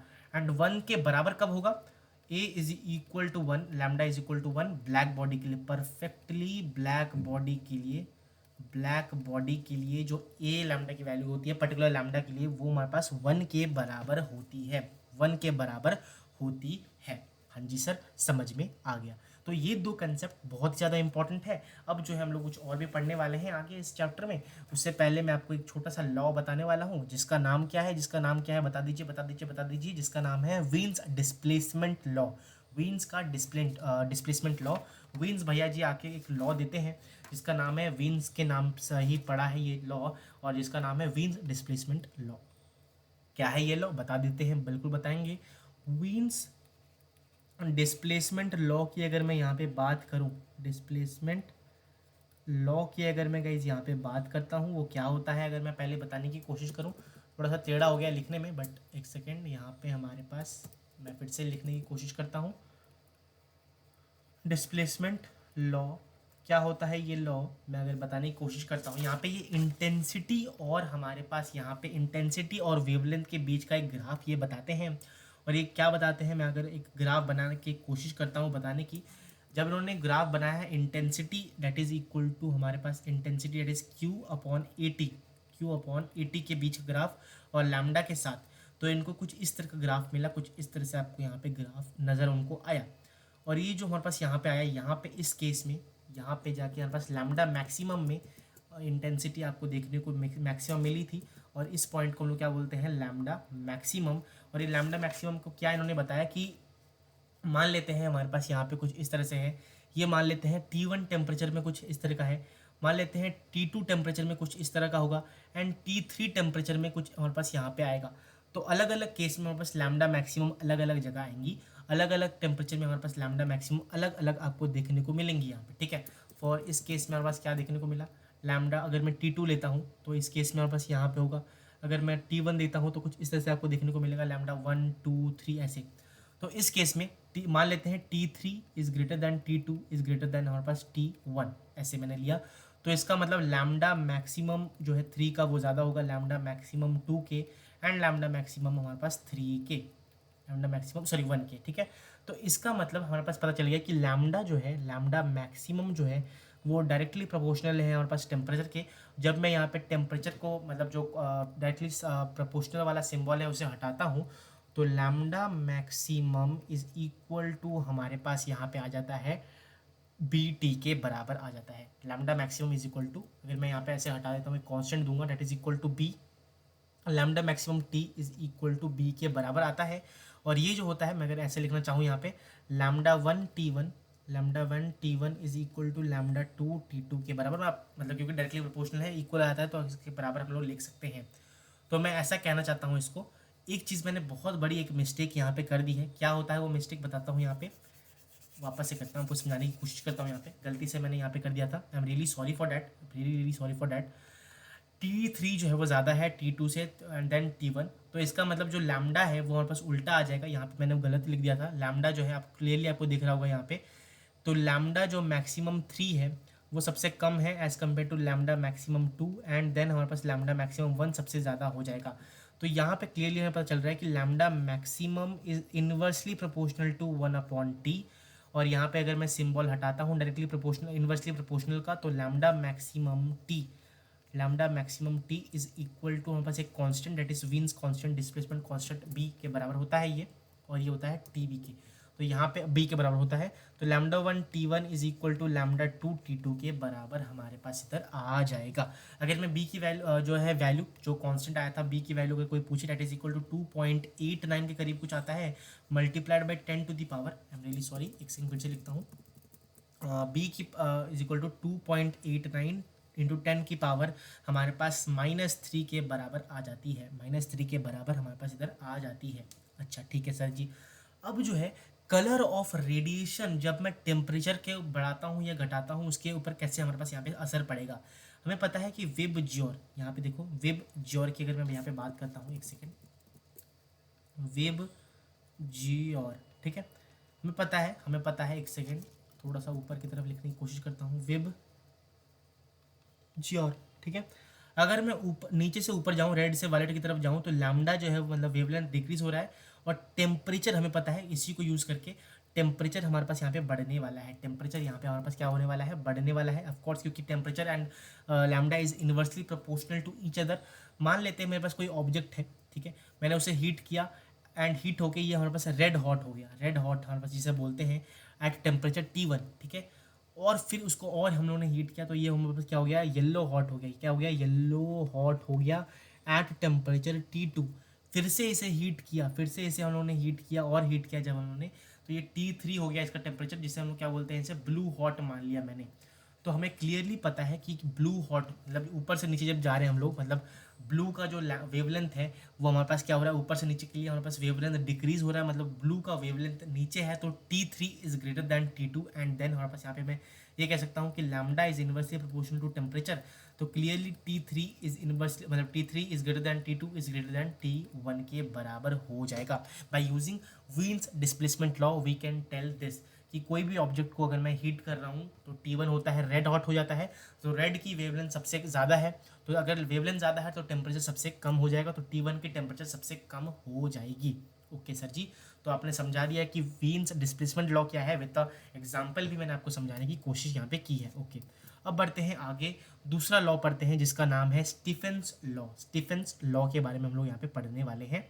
चलिए गाइज, अब हम लोग बात कर लेते हैं स्टीफेंस लॉ के बारे में। स्टीफेंस लॉ गाइज इन्होंने ये कहा कि फॉर परफेक्टली ब्लैक बॉडी के लिए, फॉर परफेक्टली ब्लैक बॉडी, क्या बोला इन्होंने, for a perfectly black body, फिर से बोलता हूँ, अच्छे से लिख देता हूँ एक बारी, perfectly black body, black body, perfectly black body के लिए हमें पता है कि ई की वैल्यू जो है वो हमारे पास ई की वैल्यू 1 होती है, अब्जॉर्ब पावर जो है वो 1 होता है, ये बता के आ चुका हूँ पहले ही।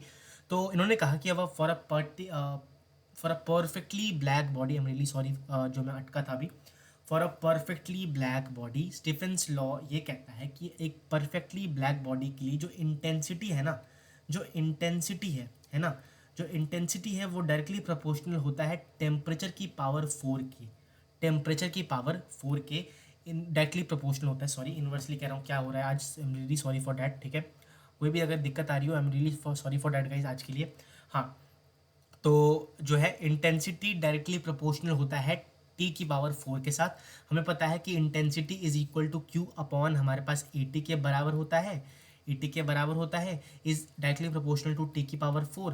तो यहाँ पे जब मैं इसको प्रोपोर्शनलिटी साइन को हटाऊंगा तो यहाँ पे क्यू बराबर A T, Q upon A T is equal to sigma T की पावर 4 आ जाएगा। और यहाँ पे जो सिग्मा है वो क्या है, जो सिग्मा है डेट इज इक्वल टू हमारे पास स्टीफेंस कांस्टेंट, स्टीफन कांस्टेंट बोलते हैं। और अगर मैं यहाँ पे फॉर्मूला लिखना चाहूँ that is Q is equal to आ जाएगा क्या, क्यू इज इक्वल टू हमारे पास सिग्मा ए टी की पावर 4 और टी के बराबर हमारे पास इधर आ जाएगा। तो ये हो गया हमारे पास यहाँ पे स्टीफेंस लॉ के बराबर, ये जो है इन्होंने कहा था। हाँ जी, अगर मैं स्टीफेंस कांस्टेंट जो सिग्मा आया था इसकी वैल्यू लिखता हूँ, ये क्या है हमारे पास, स्टीफेंस कांस्टेंट है, स्टीफेंस कांस्टेंट है। और इसकी अगर कोई वैल्यू पूछे तो वो क्या होता है, that is equal to 5.67 into 10 की पावर -8 के बराबर आता है। यूनिट की बात करता हूँ, इसकी unit is equal to watt upon metre square, watt per metre square kelvin to the power 4 के बराबर हमारे पास इधर ये होता है। अगर मैं पावर की बात करता हूँ, पावर रेडिएटेड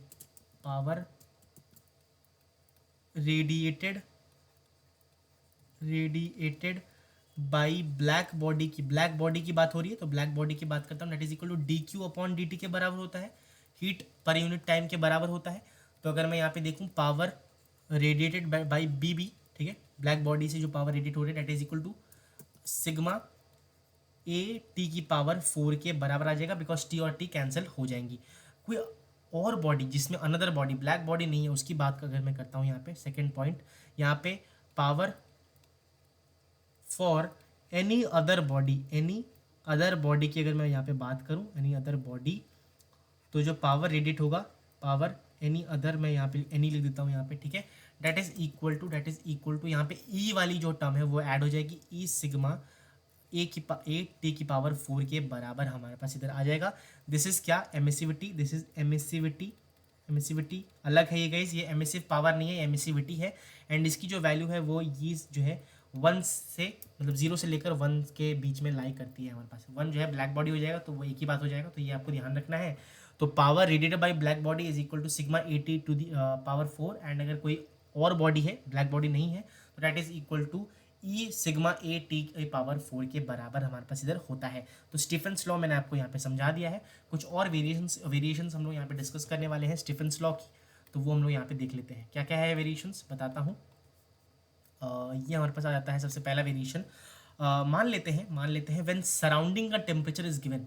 सबसे पहला पॉइंट, सबसे पहला variation case 1, when surrounding temperature given, surrounding temperature given हो, मान लेते हैं T is greater than T not, मैं यहाँ पे ले रहा हूँ। सर ये T और T नॉट क्या है, बताता हूँ। अज्यूम कर लिया है मैंने, अज्यूम किया है, तो आपको घबराना नहीं है, क्वेश्चन में भी जो होगा उसके ऊपर डिपेंड करेगा वो। मान लेते हैं मेरे पास एक ये है, एक बॉडी है जिसका टेम्परेचर अंदर जो है वो क्या है, T है, ठीक है। ये हमारे पास ब्लैक बॉडी है जिसका टेम्परेचर क्या है, T है, ठीक है सर जी। और मैंने एक बाहर यहाँ पे एक ऑब्जेक्ट लिया है जो कि जिसका नाम है बाहर, सराउंडिंग का टेम्परेचर क्या है, T नॉट है। तो अच्छी तरीके से बनाने की कोशिश करता हूँ एक बारी। ये क्या है हमारे पास, T है। उफ, बहुत गंदा बन रहा है, एक सेकंड गाइस, अज्यूम मैंने यहाँ पे कर दिया है, दूसरे कलर से बनाने की कोशिश करता हूँ। ये हो गया हमारे पास एक object, sorry guys, really sorry for that. ये हो गया, मान ले थोड़ा सा बेहतर बनाने की कोशिश करता हूँ, हाँ अब बना है सही। तो ये मान लेते हैं हमारे पास अंदर का टेम्परेचर T है और बाहर सराउंडिंग का टेम्परेचर हमारे पास T नॉट है। और टी जो है वो ज़्यादा है टी नॉट से। तो जो पावर रेडिएट होगा अगर मैं वो लिखने की कोशिश करता हूँ, that is equal to sigma A की पावर टी फोर, हाँ जी। और जो अब्जॉर्ब होगा, अब्जॉर्ब की अगर मैं यहाँ पे बात करता हूँ, दैट इज इक्वल टू सी ए की पावर टी नॉट की पावर 4, हाँ जी सर, ये तो आपने सही बता दिया। अगर मैं यहाँ पे बोलूँ पी नेट, कोई पी नेट पूछ ले, पी नेट जो नेट पावर आया वो कितना है, that is sigma A T की पावर 4 माइनस हमारे पास टी नॉट की पावर 4। ऐड करूँगा, नेट हमें निकालना है तो ऐड माइनस करना पड़ेगा, तो ये हमारे पास नेट पावर आ गया। तो ये हो गया हमारे पास क्या, सराउंडिंग, ये हो गया हमारे पास सिस्टम, उस केस में सिस्टम हो जाएगा, दैट इज ऑब्जेक्ट जिसके ऊपर हम लोग यहाँ पे एक्ट कर रहे हैं, ठीक है, हाँ जी सर। तो ये हो गया व्हेन टेम्परेचर इज गिवन, तो ये हम लोग यहाँ पे निकाल देंगे। अगर मैं यहाँ पे वीन्स डिस्प्लेसमेंट लॉ का यूज़ करता हूँ second case, by using Wien's law, मान लेते हैं मेरे पास एक ऑब्जेक्ट है जिसका टेम्परेचर जो है वो T1 है, इसका लैम्डा 1 का यहाँ पे वेवलेंथ है, और सिमिलरली हमारे पास यहाँ पे T2 है जिसका लैम्डा 2 का यहाँ पे क्या हो जाएगा हमारे पास वेवलेंथ लैम्डा 2, हाँ जी सर। तो अगर मैं इसका पावर लिखता हूँ, इसका पावर P1 मान लिया, that is equal to sigma A T1 की पावर 4, और इसका जो पावर होगा P2 that is equal to sigma A हमारे पास T2 की पावर 4। एरिया मैंने दोनों का सेम लिया है, ठीक है, आप अज्यूम कर लेना यहाँ पे। तो अगर मैं यहाँ पे अगर मैं P2 और P1 का रेशियो निकालता हूँ, दैट इज इक्वल टू हमारे पास हो जाएगा T2 अपॉन T1 की पावर 4 के बराबर हो जाने वाला है। तो ये हो गया हमारे पास पूरा यहाँ पे कंसेप्ट वीन्स डिस्प्लेसमेंट लॉ का यूज़ करने के बाद। एंड जब सराउंडिंग का टेम्परेचर गिवन हो तो तब हम लोग कैसे निकालेंगे उसको भी मैंने आपको यहाँ पे एक्सप्लेन कर दिया है। अब गाइस डिस्कस कर लेते हैं हम एक छोटा सा टॉपिक जिसका नाम है radiate power per unit area of distance R. ये क्या होता है सर? मान लेते हैं मेरे पास एक यहाँ पे एक ब्लैक बॉडी है जिसका टेम्परेचर टी है, और ये रेडियस हमारे पास मान लेते हैं इस ब्लैक बॉडी का, जो ब्लैक बॉडी हमारे पास स्फीयर है वो इसका रेडियस स्मॉल आर मान लेते हैं, ठीक है। वो कह रहे हैं कि मतलब जो टॉपिक है वो कहता है कि radiate power per unit area distance R में, मान लेते हैं इसी सेंटर से मैं एक R distance, capital R distance में मैं एक स्पीयर ले लेता हूँ। क्या करता हूँ, एक स्पीयर बना देता हूँ यहाँ पे, एक सेकेंड दूसरे कलर से बनाता हूँ जिससे कन्फ्यूजन ना हो। मान लेते हैं कैपिटल आर डिस्टेंस में मैंने एक यहाँ पे क्या बना दिया, स्पीयर बना दिया, ठीक है, स्पीयर यहाँ पे मैंने यहाँ पे बना दिया है, हाँ जी सर बना दिया आपने। अब जो ब्लैक बॉडी से, ये जो ब्लैक बॉडी है उससे जो हमारे पास यहाँ पे रेडिएशन निकलने वाली है ईएम वेव्स, वही इस बड़े वाली स्पीयर से भी निकलेगी। हाँ जी सर आप सही कह रहे हो, हाँ जी सर आप सही कह रहे हो। जो इस छोटे वाले ब्लैक बॉडी स्मॉल आर के डिस्टेंस से जो स्पीयर से जो हमारे पास यहाँ पे रेडिएशन निकलने वाली है, इलेक्ट्रोमैग्नेटिक वेव्स निकलने वाली है, वही हमारे पास बड़े वाले ब्लैक बॉडी से, बड़े वाले स्पीयर से निकलने वाली है। हाँ जी सर। तो सबसे पहले मैं अगर मैं लिखना चाहूँ power emitted by black body कितना हो जाएगा, डेट इज इक्वल टू हमारे पास पावर जो निकलता है that is sigma A T की पावर 4, और हमें पता है सिग्मा ए जो है हमारे पास ब्लैक बॉडी का 4 पाई स्मॉल आर का स्क्वायर और टी की पावर 4, ये हो गया हमारे पास पावर एमिटेड बाई जो है छोटे ब्लैक बॉडी। हाँ जी। अब यही जो पावर है, this power will emit same this power will be emit from sphere also of radius बड़ा वाला आर मतलब कैपिटल आर। हाँ जी सर। तो यहाँ पे अगर मैं देखूँ पर यहाँ पे जो टॉपिक में है कि radiate power per unit area, तो इस पूरे सबसे जो बड़ा वाला स्पीयर है उसमें पर यूनिट एरिया में से कितना पावर निकलेगा, that is power emitted per unit area अगर मेरे को यहाँ पे निकालना है, power emitted per unit area that is equal to power emitted by black body that is sigma 4 pi R smaller का स्क्वायर टी की पावर 4, और निकल कहाँ से रहा है, पर यूनिट एरिया से, तो पूरा एरिया मैं डिवाइड कर दूंगा यहाँ पे, डेट इज इक्वल टू 4 पाई बड़ा वाला कैपिटल आर का स्क्वायर, तो 4 पाई यहाँ पे कैंसिल हो गया। तो जो power emitted per unit area from a distance R, वो क्या निकल के आता है, power emitted per unit area from a distance R is equal to sigma R square small R का स्क्वायर टी की पावर 4 अपॉन हमारे पास आर की पावर स्क्वायर आर का स्क्वायर, ठीक है, बड़े वाले आर का। हाँ जी सर। तो ये आ गया हमारे पास नेक्स्ट कंसेप्ट, जो कि नेक्स्ट हमारे पास ध्यान रखने वाली बात है। क्या नेक्स्ट वाली ध्यान रखने वाली बात है, वो है हमारे पास यहाँ पे power radiated power per unit area from a distance capital are. चलिए गाइज अब बात कर लेते हैं हम अपना जो चैप्टर है उसका लास्ट टॉपिक के बारे में, जिसका नाम है रेट ऑफ कूलिंग। हाँ जी सर, हीटिंग के बारे में बात कर लिया, अब रेट ऑफ कूलिंग के बारे में बात कर लेते हैं। रेट ऑफ कूलिंग, इस वर्ड से आपको क्या समझ में आ रहा है कि जो ठंडा हो रहा है उसका रेट क्या है। मतलब कोई भी ऑब्जेक्ट है, कोई भी बॉडी है, उसको ठंडा होने में रेट क्या है, उसका रेट का मतलब ठंडा होने में कितना टाइम लग रहा है उसको नहीं, रेट क्या है ठंडे होने का, उसका हम लोग बात करने वाले हैं। मान लेते हैं मेरे पास एक ऑब्जेक्ट है, इसका टेम्परेचर जो है वो टी है। एक ऑब्जेक्ट है, इसका टेम्परेचर जो है वो टी है और सराउंडिंग का टेम्परेचर मान लेते हैं वो टी नॉट है। हाँ जी सर। अब क्योंकि टी, अब मान लेते हैं, अज्यूम कर रहा हूँ मैं, अज्यूम मैंने यहाँ पे कर लिया, जो टी है वो ज़्यादा है टी नॉट से, तो यहाँ पे क्या होगा, हीट रेडिएट होगा। अब कुछ समय बाद रेडिएट होता जाएगा, तो जो हमारे पास यहाँ पे समय के साथ साथ जो टेम्परेचर है बॉडी का वो क्या हो जाएगा, डिक्रीज हो जाएगा, तो कूल हो जाएगा। तो टाइम आफ्टर टाइम dt ये क्या हो गया, मान लेते हैं जो टेम्परेचर है बॉडी का वो t माइनस डी टी के बराबर हो जाएगा। टेम्परेचर जो हो जाएगा वो t माइनस डी टी के बराबर हो जाएगा और यहाँ पे सराउंडिंग का कुछ टेम्परेचर होगा। अब मैं बात करता हूँ यहाँ पे, तो हमारे पास क्या यहाँ पे सिग्निफाई करता है ये चीज़ कि जो कूलिंग है, मान लेते हैं कूलिंग जो हो रहा है, कूलिंग के बाद जो जो टेम्परेचर बचा है वो dt है, जो टाइम लग रहा है कूलिंग में वो हमारे पास क्या है, D T, small T, of course time को रिप्रेजेंट कर रहा है ये। ठीक है सर जी।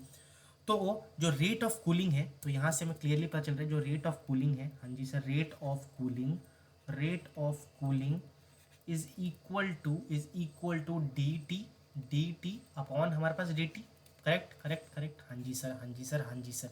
तो अगर मैं ध्यान से देखूँ, पहले क्या था हमारे पास टेम्परेचर, पहले तो टी माइनस टी अपॉन हमारे पास डी टी के बराबर यहाँ पे हो जाएगा। टी से माइनस टी कैंसिल हो रहा है क्योंकि मॉड पूछा गया है, तो वो सेम हमारे पास इधर आ जाता है।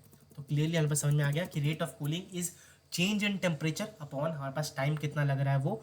तो मान लेते हैं ये क्या है हमारे पास, सिस्टम का temperature and this is surrounding का टेम्परेचर।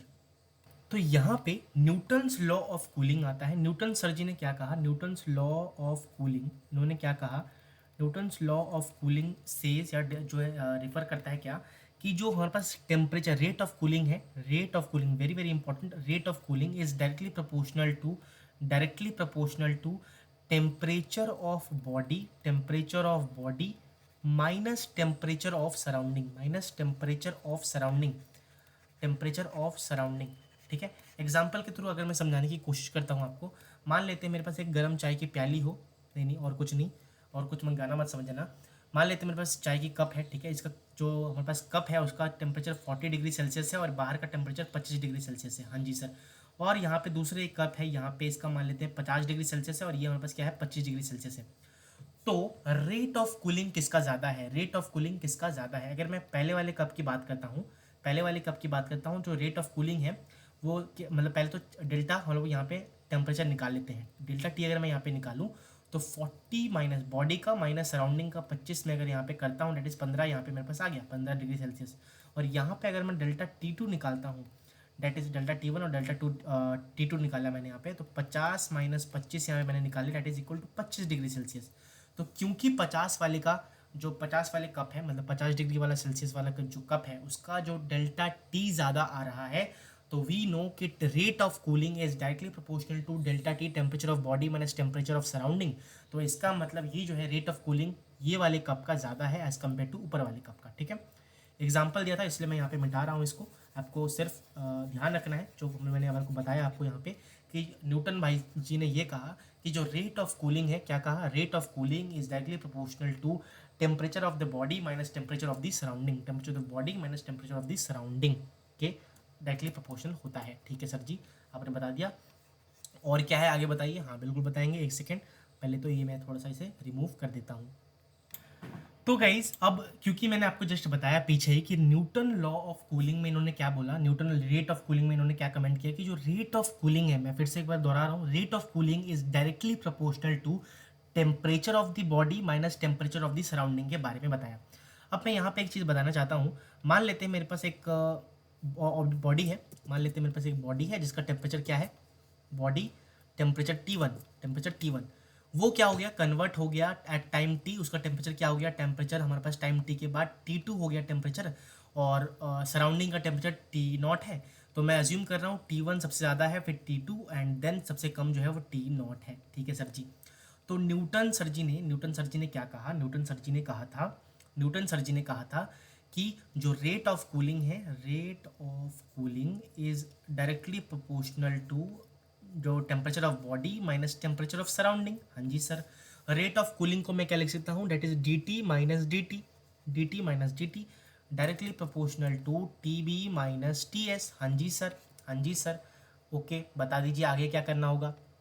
अब मैं dt को मतलब टेम्परेचर के चेंज को क्या लिख सकता हूँ, that is higher temperature minus lower temperature minus T1 minus T2 upon T।